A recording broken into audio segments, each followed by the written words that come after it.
Hemos estado hablando sobre los objetivos de la clase en las clases anteriores. Hoy vamos a, bueno, lo último que mencionamos en la clase anterior fueron algunas observaciones a tener en cuenta, ¿verdad? Que son estas.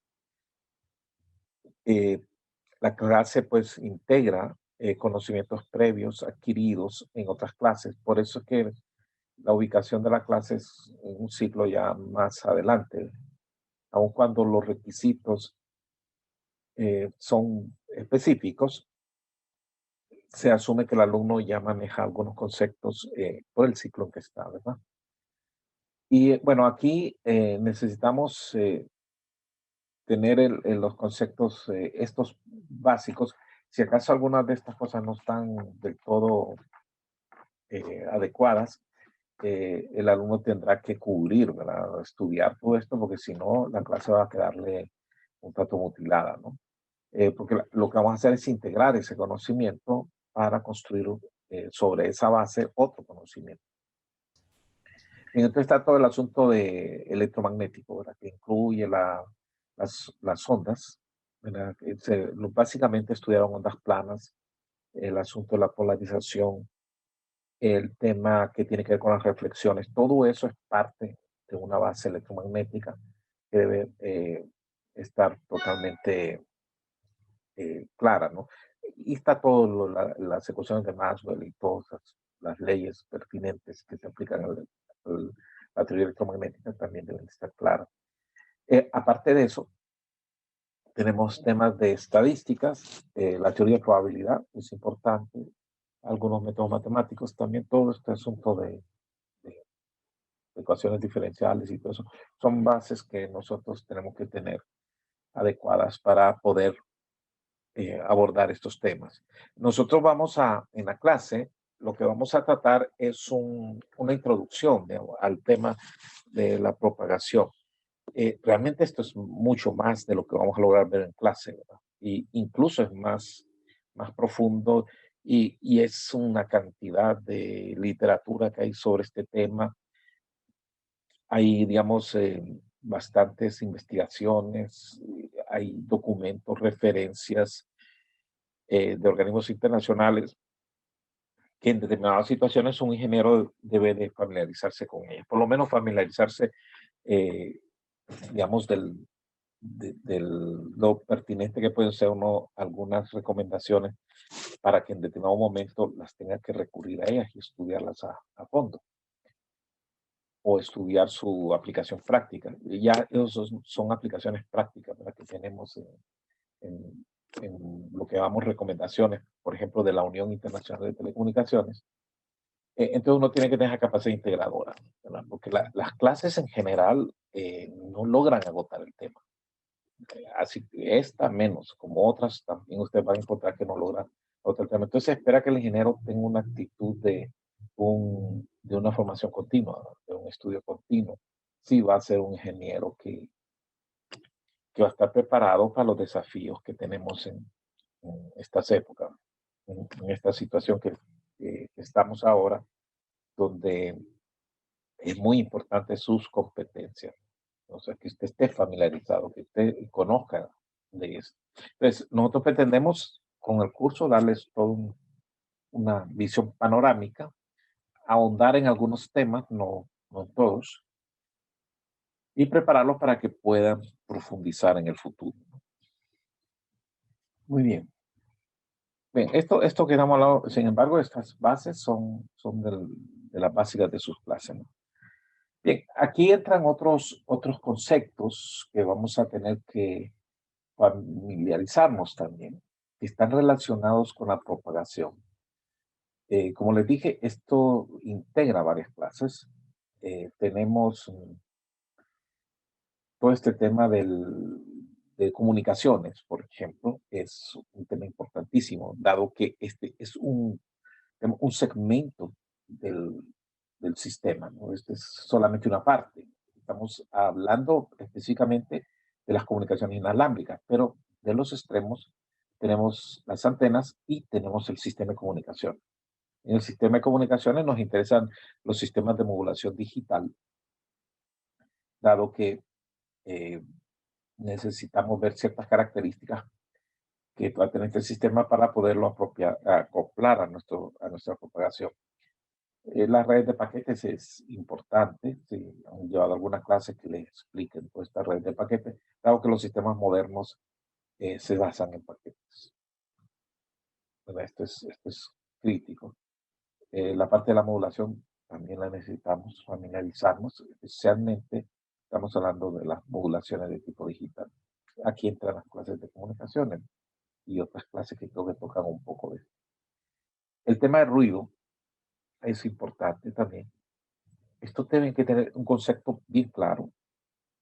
Esto no implica una complejidad matemática en su manejo, aunque en el análisis pudiera parecer al principio un tanto abstracto. Hay otros conceptos que es el concepto de indisponibilidad. Este lo vamos a introducir aquí porque probablemente no lo han visto antes. En su momento lo vamos dado que este va a ser un criterio fundamental a la hora de diseñar un radioenlace. Cuando hablamos de indisponibilidad, lo que estamos hablando es el tiempo en términos de porcentaje en que una comunicación eh, se cae. Entonces, que es algo que tenemos que controlar. Ninguna comunicación es perfecta. Todas se interrumpen por alguna razón. En el caso de las comunicaciones de radio, este tema es bastante sensible, dado que sí hay fenómenos en todos los enlaces que hacen que la comunicación eh, se caiga. Al caerse la comunicación, eh, eso puede ser problema o no, dependiendo el porcentaje de tiempo. Y cuando hablamos de porcentaje de tiempo, sería el acumulado en un periodo determinado. Por ejemplo, si estamos hablando de un mes, ¿cuánto tiempo se puede permitir como aceptable, como tiempo de corte que pudiera tener la comunicación? Entonces, dependiendo del tipo de señales que nosotros estemos transmitiendo, si son señales, digamos, para datos, telefonía, hay ciertos requerimientos. Si es difusión o señales más de tipo de entretenimiento, hay otros requerimientos. Por ejemplo, pudiera ser que el 0.01% del tiempo sería lo máximo permitido. O sea, estamos hablando de porcentajes sumamente pequeñitos. Lo máximo aceptable. Si se supera eso, el sistema ya no es aceptable. E incluso ustedes van a ver que las empresas como bancos que contratan sus sistemas de comunicaciones, en los contratos de esos servicios, ellos ponen este concepto de indisponibilidad. Si acaso el proveedor no cumple con los porcentajes y los porcentajes resultan ser más altos, digamos que en lugar de ser 0.01, resultó ser 0.1, entonces hay penalidades. O sea, sobre lo que pagan cada mes, hay multas al proveedor y entonces se paga menos. Si el porcentaje llegara al 1%, probablemente no hay pago, porque sería inaceptable. Es una mala comunicación. Y estamos hablando, es un 1% de lo que se considera corte. El resto del tiempo debe estar arriba de una calidad adecuada, que también está especificada. Bien, entonces también el hecho de que no cumplan con eso durante, digamos, más de un mes, varios meses, da lugar a que pueden ellos terminar el contrato. O sea, como verán, se mezcla todo lo que es un asunto, en caso de radioenlaces, digamos, si fuera el caso que estamos tratando, se mezcla el diseño con la parte contractual, con el cliente. O sea que todo esto está entrelazado. Esta es la vida real, pero como ocurren las cosas. Uno diría, bueno, pero con la fibra óptica no pasa. Claro que sí, con la fibra óptica ustedes recuerden que alguien puede pegar contra un poste y si va subterráneo puede que una excavadora levante el cable y lo rompa. Eso pasa. Puede haber un incendio y se quemaron los postes y el cable. Entonces, ¿qué tan probable es que eso pase? Uno diría, eso no pasa, sí pasa. Alguien se puso a dispararle a unos pajaritos que estaban encima del cable, se voló el cable. Una persona, a veces los cables pasan cerca de las laderas, de los bordes de algunos cortes de las carreteras de la montaña, ¿no? Y hay un caminito y alguien sale, sube por ahí, que es el camino para ir a su casa. Y un día le dio por darle un machetazo al cable y el cable se ve completo, pero realmente está cortado. O una ardilla, ¿no? Empieza a comerse el cable. O sea, hay una cantidad de razones. Ahora, ¿qué tan probable que eso pase? Eso se ha estudiado, ¿no? Entonces, lo que se hace es duplicar los enlaces. O sea, ponemos por una ruta y otro por otra ruta. Si se cae uno, queda el otro. Cosas de ese tipo para mejorar los tiempos de corte. Bien, ese tema lo vamos a desarrollar más adelante, que puede ser algo nuevo. Pero en telecomunicaciones nosotros tenemos una sección, que es esto, ¿no? Los tiempos de corte de las comunicaciones. Podemos tener problemas de energía. ¿Qué hacemos con la energía? Bueno, tenemos que tener nuestros sistemas de respaldo. La idea es que, en teoría, quisiéramos tener el 100% del tiempo. ¿Verdad? Esto lo aplicamos en todo, ya sea cables submarinos, cables de fibra óptica terrestres, radioenlaces, enlaces satelitales, está metido todo, ¿verdad? En todo lo que es el concepto de telecomunicaciones. Eh, Esto prácticamente le da forma a las redes que tenemos, a todas las redes. Entonces sí, tenemos una obsesión porque los sistemas no caigan, que no fallen. Hasta recientemente, ustedes ven que a las casas ya hay un teléfono, los primeros sistemas telefónicos, como los de las redes fijas, lo que se tenía se iba la luz y siempre quedaba el teléfono. Ahora que la gente busca teléfonos inalámbricos y todo eso depende de la luz, ¿no? Algunos traen su propia batería recargable para poder funcionar aún bajo esas condiciones.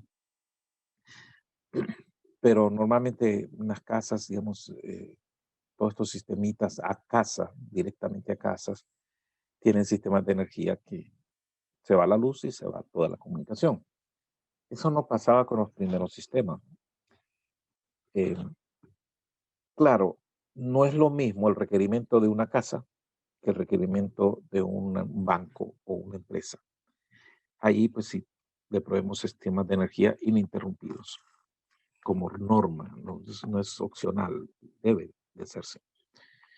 Muy bien, dejamos ese tema. Entonces, básicamente, aquí hay términos, por ejemplo, el canal de comunicaciones. Este es, digamos, el lenguaje que usamos en el área de comunicaciones, canal. ¿A qué nos referimos con canal? Es el medio, prácticamente el canal, donde estamos enviando nuestra comunicación.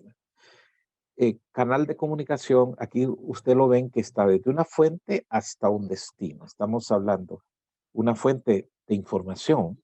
Aquí es donde se produce los diferentes tipos de información que podemos mencionar, voz, video, datos, y va a producirse con un formato eléctrico determinado dependiendo de la fuente que tengamos. Todo esto es un tema de estudio, ¿verdad? Y aquí estamos hablando de la fuente. Nosotros no estamos interesados en esta parte, pero evidentemente es toda una materia. De ahí tenemos que esta información básica, lo cual le vamos a llamar banda base, es procesada por un equipo que es el transmisor, donde tenemos lo que llamamos básicamente la modulación.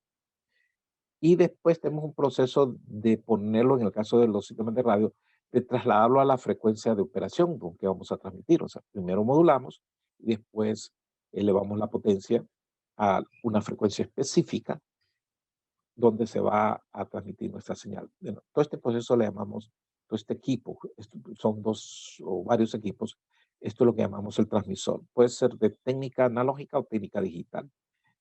Actualmente predomina los sistemas digitales por las ventajas que ofrecen. Muy bien.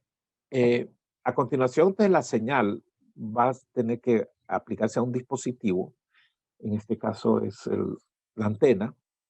Y aquí entra lo que llamamos propiamente el canal. En nuestro caso es un canal, es la parte inalámbrica, ¿verdad? Que es donde, entonces ven, es una comunicación en un sentido.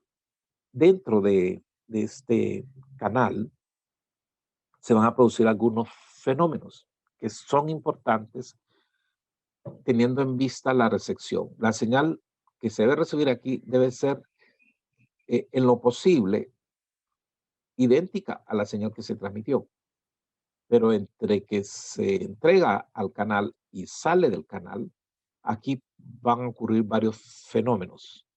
Por ejemplo, la señal puede atenuarse, bajar en intensidad, o sea que enviamos una potencia y llega con una potencia reducida.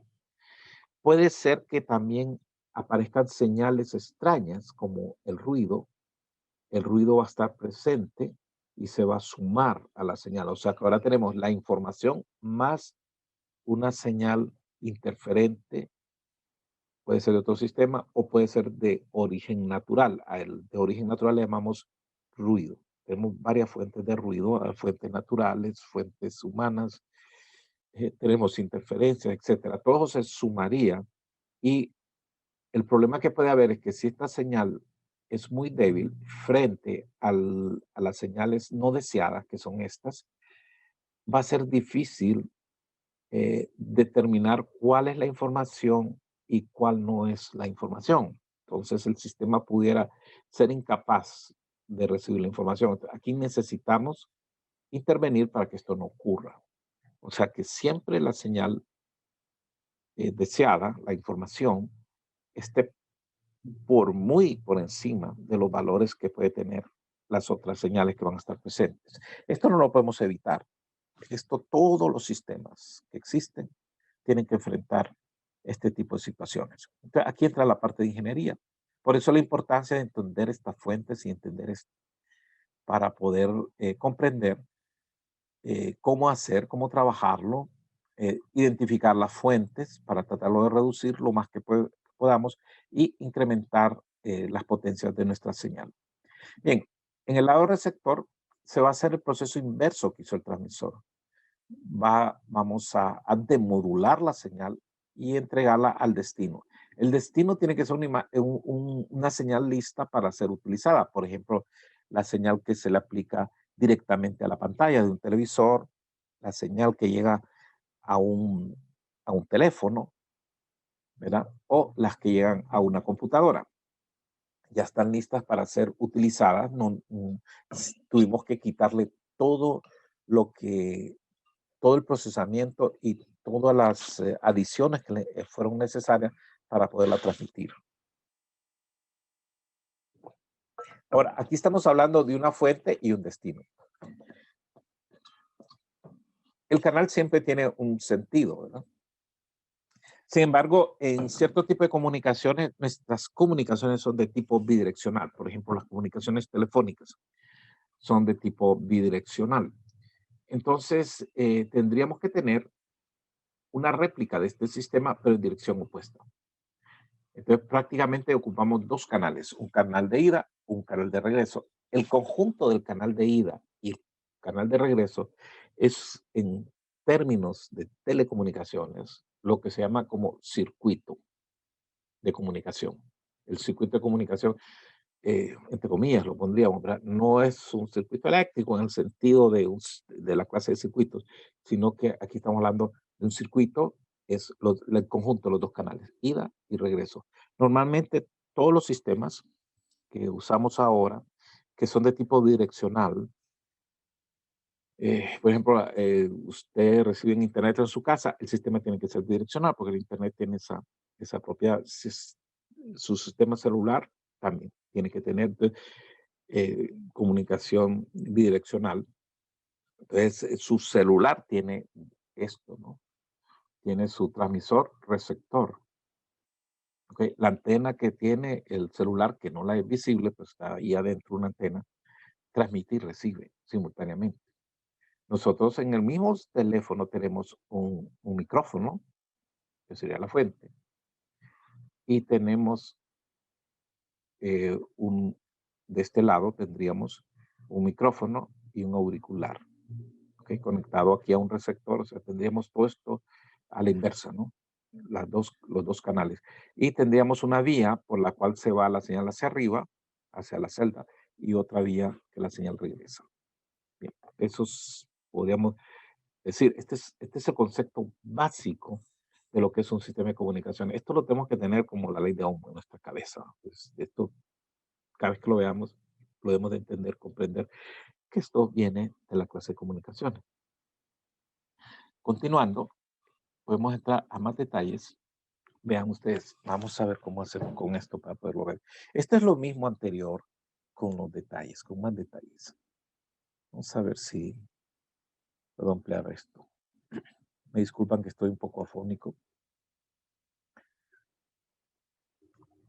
Ok, tenemos del lado de la fuente, vean ustedes, aquí a esto se le ha llamado la señal deseada. O sea, esta es la señal que nosotros queremos comunicar. Entonces, nuestra señal, como he mencionado, es la que sale de la fuente y dependiendo del sistema de comunicaciones que estemos trabajando, si es un sistema de difusión, si es un sistema celular, si es un sistema, digamos, estoy pensando en sistemas inalámbricos, un enlace satelital, la estructura es similar. Por eso la teoría de comunicaciones nos da un esquema básico, ¿verdad? Sobre el cual está construido todos los sistemas. Muy bien, entonces tenemos la señal, esta sería lo que llamaríamos la señal base, la banda base, o sea que aquí, esta es la información, la que sale directamente de la fuente de información. Luego lo sometemos a un proceso de modulación, ¿verdad? Para lo cual ocupamos una portadora. Aquí hay características que son propias de cada uno de estos procesos. En el caso de la portadora es importante la estabilidad de frecuencia. Hay que asegurarnos que la frecuencia no se mueva. Entonces, entra una característica que es la estabilidad. Los circuitos no son perfectos los que generan esto. Es todo un tema de cómo generar las portadoras. De ahí tenemos el proceso de modulación, también es un tema, cómo se hace el proceso, que no es el objetivo de esta clase. Y aquí hay una característica que tiene que ver la dispersión de energía. Esto es el espectro, la parte espectral, el análisis de Fourier de esto, ¿verdad? Cómo es el espectro que se va a transmitir. Bueno, una vez que hemos hecho la modulación, pasamos a lo que es, todo esto en el cuadro anterior nos aparecería como transmisor, ¿no? Ahora aquí nos aparece como, o sea, no sé, yo no sé, ¿ven el cursor que estoy usando? Confírmenme en eso, por favor. Sí, sí, mira. Mira, ahora. Sí. Y acá lo miran. No. Ok. Yo no lo veo, no sé de dónde está. Sí, discúlpenme. Es que esto sí tengo que tener cuidado porque a veces yo creo que me están viendo todo lo que hago y no es así. Vamos a ver si mejoramos esto.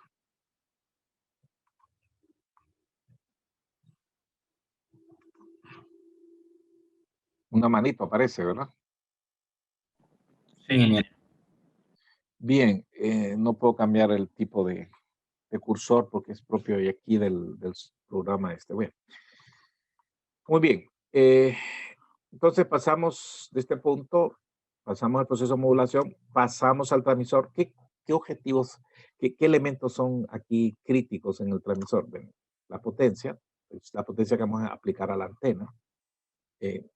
Tenemos que tener datos. Los equipos, todo esto que estoy mostrando aquí, en un equipo real, usted se busca en internet, quiere un transmisor, un modulador, lo que sea, patado de frecuencia, todo esto va a aparecer ahí, todos los valores. No va a aparecer la teoría, como explicándole que, no, ahí simplemente va a decir la modulación es tal, la dispersión de energías, lo siguiente, el ancho de banda es tanto, etcétera. Cosas de ese tipo van a aparecer. Entonces, el ingeniero al leer eso, rapidito sabe de qué bloque está hablando y cómo se conecta uno con otro. Fíjense bien que hay interfaces entre esto, ¿no? Hay puntos de entrada y puntos de salida. ¿Ok? Esto sí es una cosa interior, pero normalmente estos dos juntos, estos pueden estar en un solo equipo, y estos pudieran estar separados o ser dos componentes o dos, digamos, dos tarjetas del equipo, dependiendo del tipo de equipo que tengamos, y tiene sus puntos de interfaz. Eh, la salida que va a tener aquí va a tener una potencia, un ancho de banda, ¿verdad? Ciertas características va a tener su señal, y es lo que, y la antena tiene que ser capaz, o sea, ser consistente, de ser adecuada para esto, ¿no? La antena transmisora tiene otras características que también, bueno, esas las vamos a estudiar un poco. eh, para los que ya las conocen, pues esto no es nada nuevo. Hay características de la señal que se envía aquí al espacio. Aquí hay características como esta, la de radiación, que tiene que ver con cómo cómo hace si la señal la concentra en un haz angosto o la dispersa alrededor en un haz ancho, como el caso de que tengamos una comunicación de un punto a multipunto, en lugar de ser punto a punto. Si es punto a punto, hay que concentrar la energía hacia el otro punto. Entonces, el tipo de antena va a cambiar. La polarización, esto es importante. La polarización es una característica que se va a usar mucho en todas estas técnicas de comunicaciones. Y de ahí entramos al tema que nos ocupa en la clase. Entonces, piensen ustedes, todo esto está detrás de nuestro sistema solo para poderlo conectar a la antena, que se radie la señal y nosotros agarramos aquí ya la señal que ha sido enviada y empezamos a estudiar qué le va a pasar. ¿Con qué estamos trabajando aquí? Con campos. ¿Con qué estamos trabajando en esta parte? Con voltajes y corrientes. ¿Verdad? Hasta que llegamos a la antena, donde dependiendo la frecuencia. Si es una antena de microondas, usamos una guía de onda, por lo tanto trabajamos con, aquí habría una guía de onda o una línea coaxial. Como ven, yo les mencioné que es importante lo de las líneas. Bueno, este punto de conexión y la salida de este equipo tiene que ser adecuada. Estamos hablando de la interfaz física. Tiene que ser, cuando uno ve estos equipos, uno ve qué tipo de salida tiene. De ahí ve la antena y ve qué tipo de entrada tiene. Y tiene que buscar esto, cómo conectarlas. Por eso es que estudiamos todo esto, ¿no? Todas nuestras clases teóricas. Si no, estaríamos ciegos, ¿verdad? Al momento de buscar los equipos. Bien, con todo esto atrás, entonces, todo esto ya empieza a tener un sentido. Bueno, aquí vamos a ver los fenómenos propios desde que la señal digamos, se excita desde la antena hasta que se recibe por la otra antena, la antena receptora. Esta sería la transmisora. Pero recuerden, aquí solo estoy mostrando una dirección. Normalmente las antenas que usamos son bidireccionales, son capaces de transmitir y recibir simultáneamente. ¿Okay? ¿Cómo? Bueno, ese es un tema que tenemos que verlo más adelante, hablando un poquito más del sistema, cómo lo hacemos. No me quiero meter en ese tema ahorita porque nos vamos a distraer del enfoque principal que tenemos ahorita. Muy bien. Entonces aquí hay fenómenos como la absorción, el desvanecimiento que les he mencionado. Desvanecimiento puede ser por varias razones, por lluvia, por la atmósfera misma, por reflexiones que se van a presentar, el efecto Doppler, la despolarización. Hay cambios de polarización a medida que la señal se propaga a lo largo del medio. Tenemos que ver qué medio estamos usando, si es el espacio libre, por ejemplo, en el caso de los satélites, o si es el tema de la atmósfera terrestre u otra atmósfera, si fuera otro tipo de planeta que estuviéramos considerando, tendríamos que tener el conocimiento de eso.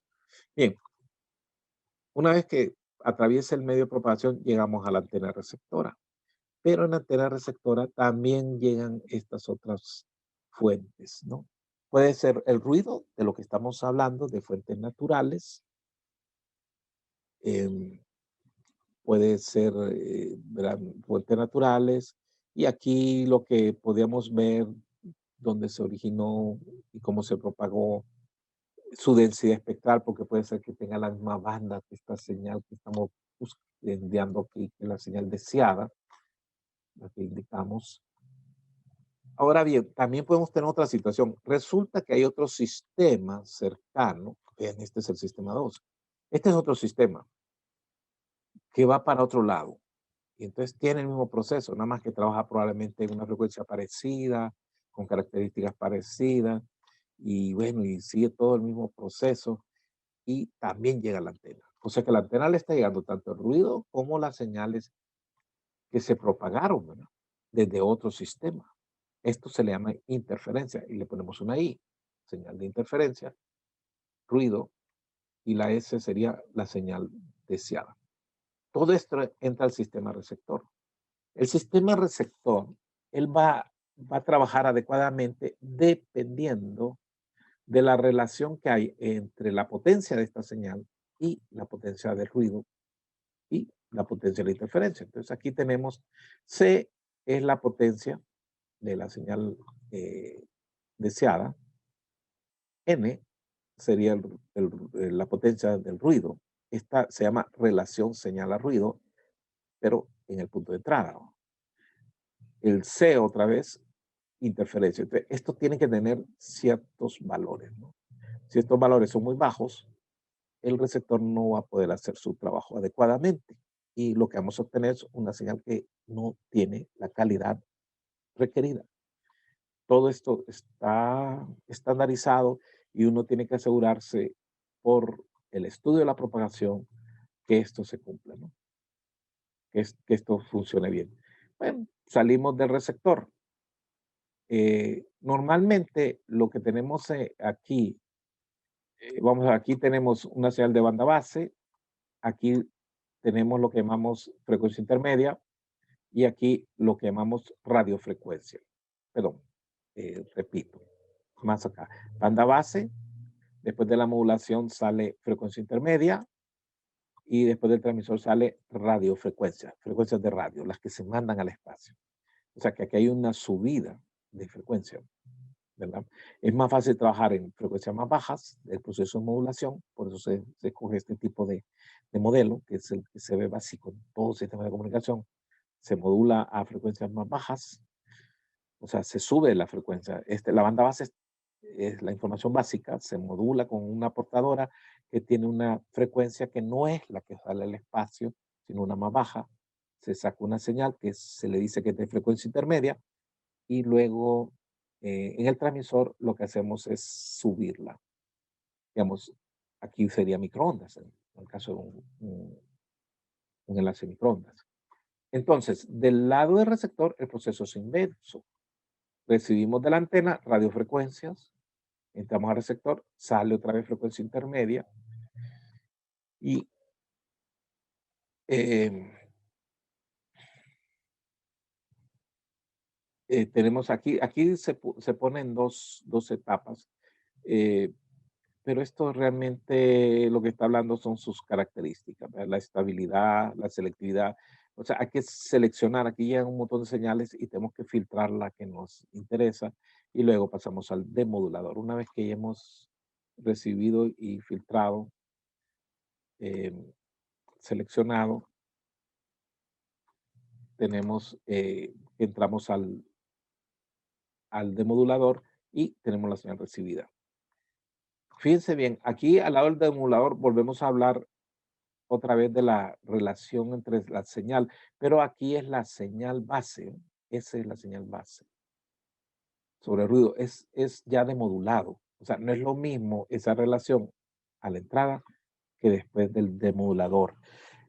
Como vieron en Comunicaciones 1, si usted usa AM o usa FM, hay una diferencia entre los dos, ¿verdad?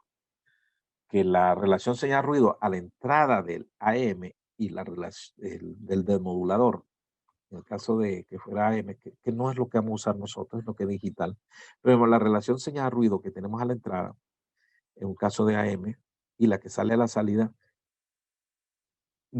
la que sale a la salida no es mejor, pero en FM sí es mejor, hay un factor de mejora, o sea que sale más alta por el tipo de modulación que tenemos. ¿Cuál es el costo? El ancho de banda. Las señales de modulaje en FM tienen un ancho de banda enorme. En cambio, la de AM tiene un ancho de banda angosto. O sea que hay un intercambio de ancho de banda que resulta como un factor de mejora. O sea que para una misma señal modulante, una misma señal de información, digamos, es 2 veces el ancho de banda de la señal base, ¿verdad? Por ejemplo, si es, ustedes ven en AM, en la banda base es de 5 y la señal modulada es de 10, o sea, es el doble en AM. En FM, la banda base se pone un poquito más ancha, pero los anchos de banda son enormes, ¿verdad? Pueden andar en 300 kilohertz, ¿verdad? Y solo a la entrada tenemos 15, o sea que es una multiplicación bastante alta. Pero cuando demodula, vuelve usted a obtener el ancho de banda de la banda base y, y la relación señal-ruido sale mucho mejor que si lo hubiéramos hecho con AM. Muy bien, eso sería básicamente nuestra descripción aquí de nuestro sistema, ¿no? Entonces, la señal deseada, el receptor, hoy sí aparece el puntero, ¿verdad? Sí, en el puntero rojo. Sí, sí, rojo, pero cuando lo ponemos en ampliar, desaparece ese puntero. Sí, es por el zoom que se coloca Sí. la mano. Ujú. Ok, entonces, la señal deseada, la señal interferente, que también la podemos llamar señal indeseada, el ruido, y el sistema de recepción tiene que tratar con eso. En medio que tenemos la propagación. Aquí tenemos tanto, miren, la propagación es importante tanto para una señal deseada como para una señal indeseada. En este caso queremos maximizar la señal y en este caso queríamos hacer lo contrario, ver cómo esta señal, o sea, la propagación la estudiamos para asegurarnos que esta señal no llegue. Por ejemplo, podríamos jugar con las polarizaciones, con que la antena mire hacia otro lado y que la señal aquí la reciba mal, eh, cambiarle la frecuencia para que se aleje de esta. O sea, podemos usar varias técnicas para asegurar que esto se reduzca, ¿verdad? No solamente se trata de aumentar esto, sino mitigar esta también.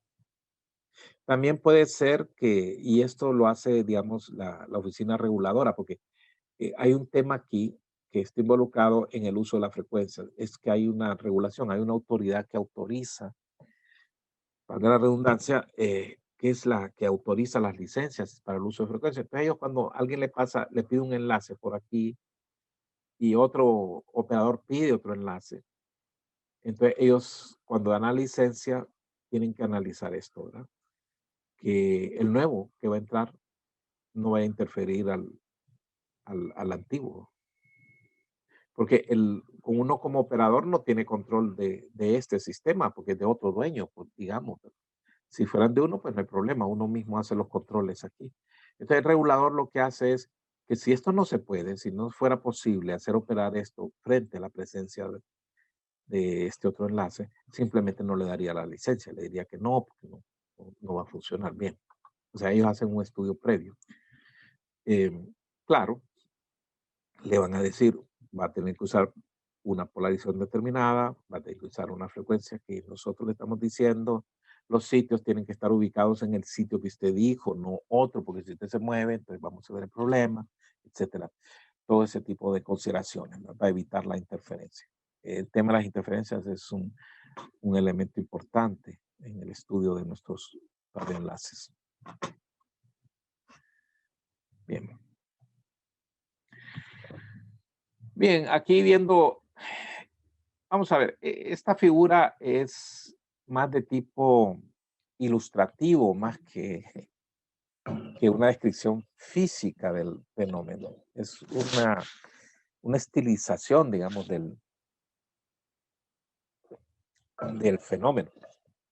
Entonces ahí aparecen rayos. Bien, eso de los rayos es como cuando uno dice rayos solares. ¿Usted ha visto los rayos solares? ¿Existe tal cosa realmente? No, ¿verdad? No existe. Lo que hay es un continuum de energía, ¿verdad? es lo que llamamos un frente de onda. O sea, tenemos que tener claro este concepto de las ondas. Las ondas no son rayos. No sé si estamos claros con eso, ¿verdad? No, eso físicamente, eso es digamos, es un modelo eh, que nos permite ver una realidad de manera más intuitiva, pero no es la realidad. Lo que tenemos son frentes de onda. O sea, no es que la energía se va a ir por un camino y se viene para acá y después viene por aquí y llega a este punto. ¿Sí? Lo que vamos a tener es un frente que se propaga desde la antena, esta antena que tenemos aquí, que va a tomar diferentes, se va a mover en forma diferente, de acuerdo al agua. ¿Usted ha visto el agua cómo se mueve cuando usted tira una piedra en un lago? Se mueve un frente de onda y se va propagando y se va cada uno hacia las fronteras que encuentre. Entonces aquí va a tener una frontera que son estas montañas, otra parte va a chocar con esto, otra va a chocar con esto y se va a reflejar y al final pedazos diferentes del frente de onda van a llegar a este punto. Lo interesante es que se encontró que, bueno, una vez que definamos lo que es un rayo, que sería otra definición, un concepto más teórico, que uno podría estudiar, digamos, primero definir qué va a ser un rayo y después encontrar que por una combinación de rayos, por ejemplo, un rayo que choca en esta montaña y que después pega acá, otros que pegan aquí y todos caen acá, que la combinación de todos estos rayos pudiera ser equivalente a lo que produce el frente de onda.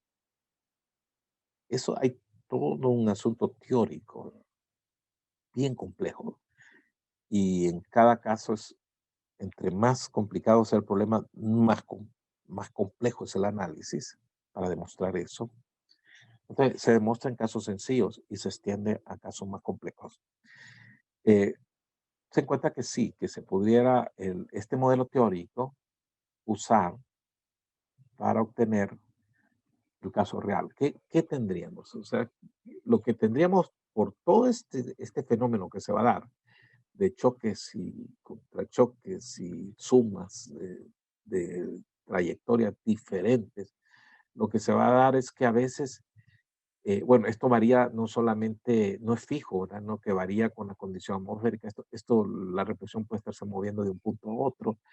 La atmósfera dobla los rayos. Bueno, hay una serie de cosas aquí que hace que las fases no sean constantes, las diferentes de fases, y a veces se suman en fase, en contrafase, las contribuciones de los diferentes trayectos y producirían lo que llamaríamos un desvanecimiento de este tipo. Así sería lo que normalmente en cualquier punto que usted ponga una antena, la señal, aunque usted mande una señal continua, digamos, de un solo valor que no baje, encontraría esto, ¿no? En el destino, que la señal se está constantemente desvaneciendo, producto de este fenómeno. Entonces ya se imaginan lo que significa estudiar una propagación en un ambiente de este tipo. Aquí tenemos una superficie terrestre, edificios, montañas y todo eso, ¿no? Por otro lado, tenemos aquí, estas son antenas de tipo celular, ¿no? El diagrama de radiación que produce este conjunto de antenas es de este tipo, ¿no? Eso que es bueno en algunas direcciones, en otras varía. Este es un corte horizontal, ¿no? De cómo radia. Esto está aquí en el techo de este edificio, ese conjunto de antenas, y produce, entonces, en algunas direcciones la cosa puede no ser tan buena, en otras direcciones, pero dependiendo en qué dirección consideremos, la contribución va a ser diferente. Esto es intencional, por alguna razón se escoge así, y este es el resultado, y con esto hay que bregar, esto es lo que va a recibir. Aquí tenemos otro caso. Estos son comunicaciones inalámbricas para la casa, digamos, para algún servicio en particular fijo. Estos son fijos. Aquí estaríamos hablando de un móvil, entonces dependiendo de donde usted se mueva, la cosa va a ser diferente. Y esto que está aquí es en el tiempo, ¿verdad? Es la variación en términos del tiempo. Así sería el tipo de señal. Acá pues habría que estudiarlo también con esa aproximación para ver si la ventaja es que están fijos, así que podríamos obviar, digamos, lo que puede pasar si se cambia de ubicación. Pues son clientes que habría que darles una señal con una calidad de servicio. Aquí aparecen radios, ¿verdad? Bidireccionales también todas. Aparentemente no, no debería haber problema, pero tenemos que estudiar fenómenos similares en este caso.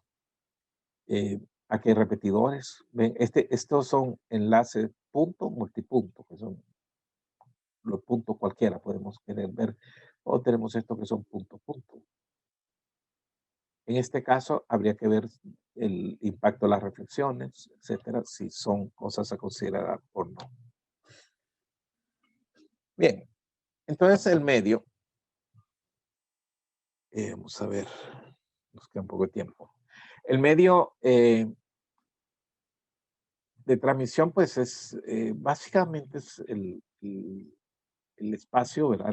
La atmósfera, ¿verdad? Eso es lo que tenemos entre el transmisor y el receptor. Bueno, podríamos considerar el espacio libre. Esta es una aproximación en el cual despreciamos el efecto de la atmósfera. Aunque tenemos casos, por ejemplo, los satélites. Bueno, los satélites tienen enlaces de subida y enlaces de bajada, ¿no? Pero también hay enlaces entre satélites. No sé si lo sabían. Entonces, en ese caso, diríamos que tenemos comunicaciones basadas en espacio libre. Es el vacío, lo que tenemos ahí. Pero no tendríamos el efecto atmosférico a considerar. Tenemos todas las comunicaciones sobre la atmósfera terrestre, lo cual nos lleva a estudiar con precisión la atmósfera. Yo sé que cuando vieron su clase de electromagnetismo y hablaron de las ondas electromagnéticas, se asumió que era el espacio libre y que la atmósfera se parece mucho al espacio libre hasta cierto punto y dependiendo las frecuencias. Entonces aquí tenemos que entrar más detalle, no podemos ser tan simplistas. Esto hay que verlo al detalle. De hecho, esto sí que hay cantidad de estudios. El otro tema es, cuando ustedes estudiaron las ondas electromagnéticas, asumieron un espacio ilimitado y sin fronteras. Eso no es la realidad cuando estamos sobre la superficie de la Tierra. Como en el caso anterior, tenemos fronteras por todos lados. Y ahí el tema de las reflexiones, de la absorción incluso de los medios, va a ser importante. Entonces, tenemos la superficie de la Tierra y todo lo que nos rodea. Eso no lo podemos obviar. Por ejemplo, ¿y qué pasa con, bueno, la Tierra? Pero también tenemos el océano, los mares. Hay comunicaciones sobre el mar también. ¿O qué pasa con los submarinos? O pudiéramos tener otro tipo de problemas. Por ejemplo, querer tener una mina y queremos comunicar todo lo que hay en su interior. La pregunta que surge, ¿podríamos usar comunicaciones inalámbricas dentro de la Tierra? Y si es así, ¿cuáles son las condiciones para que eso sea factible? Entonces, aquí tenemos varias cosas a considerar. De momento, lo que nos interesa es lo que está sobre la superficie de la Tierra. Bien, entonces, esto es lo que tenemos en medio, ¿no? Podemos considerar el espacio libre. Algunos casos se nos van a aproximar muy bien, considerando el espacio como que fuera el espacio libre. En gran cantidad de casos, la mayoría, vamos a tener que considerar el efecto de la atmósfera terrestre, que tiene varios efectos. Pudiéramos tener algunos casos en que pudiéramos obviar, si cumplimos ciertas condiciones, el efecto de la Tierra, ¿verdad? Y todas esas fronteras que nos pueden rodear. Muy bien. Y ahí lo del océano, habrá que verlo. Un enlace sobre un lago, por ejemplo, ¿qué va a pasar? y el interior de la Tierra es un caso muy particular. Muy bien. Vamos a dar hasta aquí la clase.